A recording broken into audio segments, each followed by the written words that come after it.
Today we will touch down on chapter 2. Chapter 2 is about digital data. There are 5 areas in this chapter that I would like you to stress on.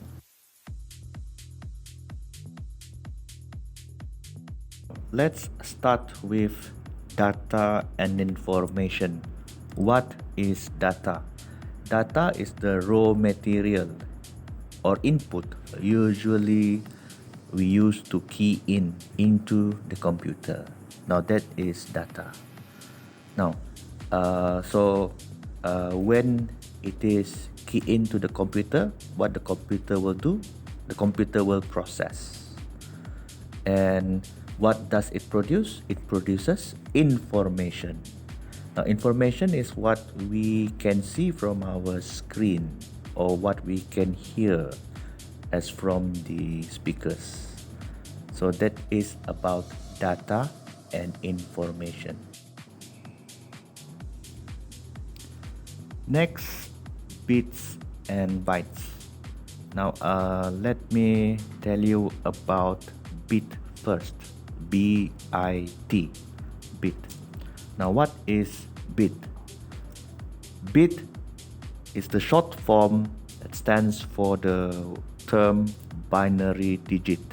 The first B, binary, digit, at the end of the word digit, there's an IT. So BIT is actually stands for binary digit.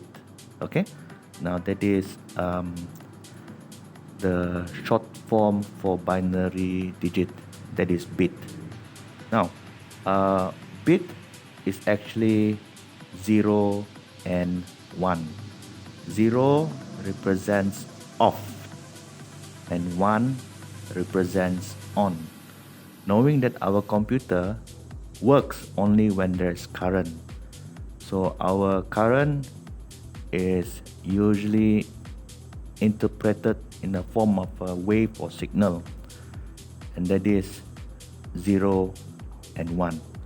And binary digit works in the system called binary system, that is only working in digital systems. So now that is about bit. Now what is byte? Byte is a collective of 8, 0 and 1. Okay, that is byte. Byte usually it is in 8 characters. Could be a combination of a few of zeros or a few of ones, but it should be 8 characters in one group. 8 characters of 0 and 1 in one group. Now that is 1 byte. Now let's talk about digital files.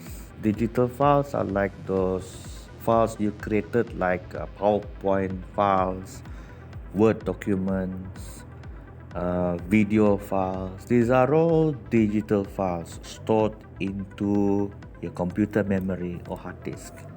Now that is about digital file. It's very straightforward. Next, I would like to talk about is on the concept of digitization. Digitization is actually the process of getting your materials to be digital, to be in the computer. Now that is digitization. Now, if you have a big file, let's take for example a video, a very big file. And this very big file you cannot fit into a pen drive. So what can you do with it? Well, what you can do is you can compress the video file to make it a bit smaller so that it could squeeze in to the pen drive. Now this process is called compression.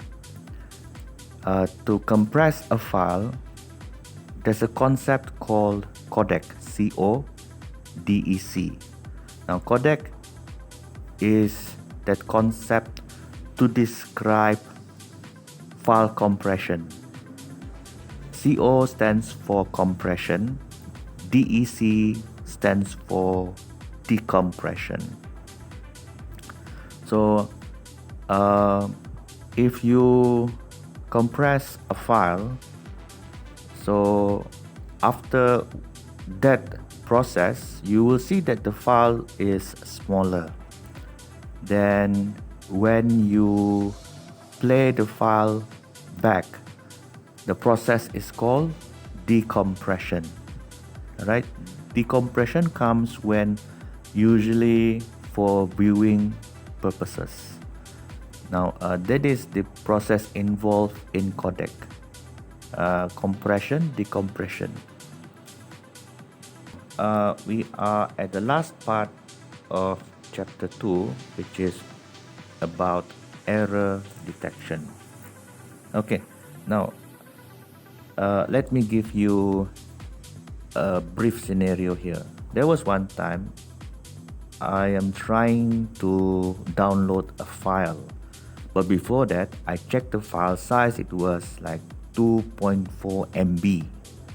So when I downloaded, it was only for 2.0 MB.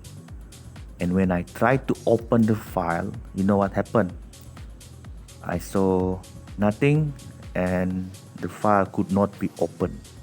Now, in this case, what is actually happening?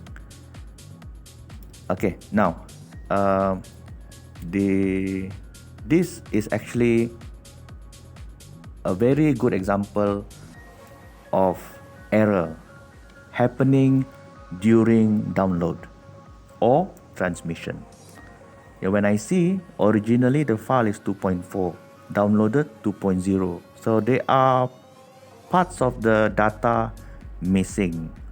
So what I need to do is that I need to re-download so that I can get the exact 2.4 MB size file into my computer. So what happened just now was an error. There's a question from Wanazizi. Hi sir, can you please explain clearly the difference of lossy and lossless compression? Thank you sir. Okay, thank you for the feedback. I really appreciate that. Now, let me explain more about these two types of compression. We start with lossy compression first. Lossy compression is that file compression type that compress file to the extent of making the file size smaller. Meaning after compression, we will see that the size file is getting smaller. Now that is point number 1 for lossy compression.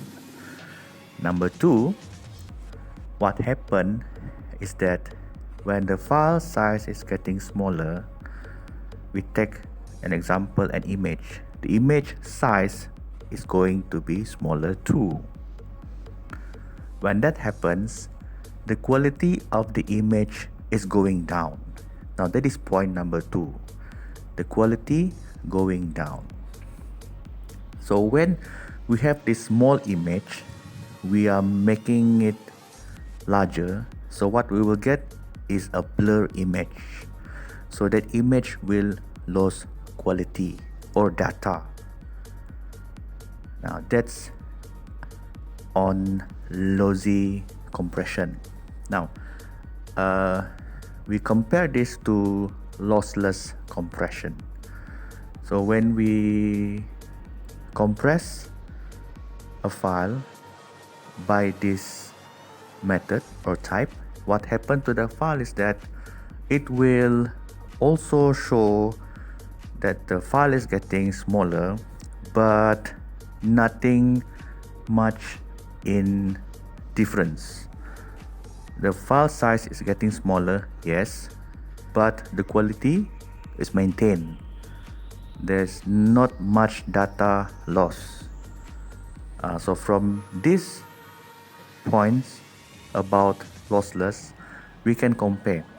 Now let's just briefly compare these two. Lossy lost a lot of data and the quality going down and the file size getting smaller. For lossless, the file size getting smaller, the quality more or less maintained and very less data loss. Now this is the explanation of these two compression file methods. Thank you.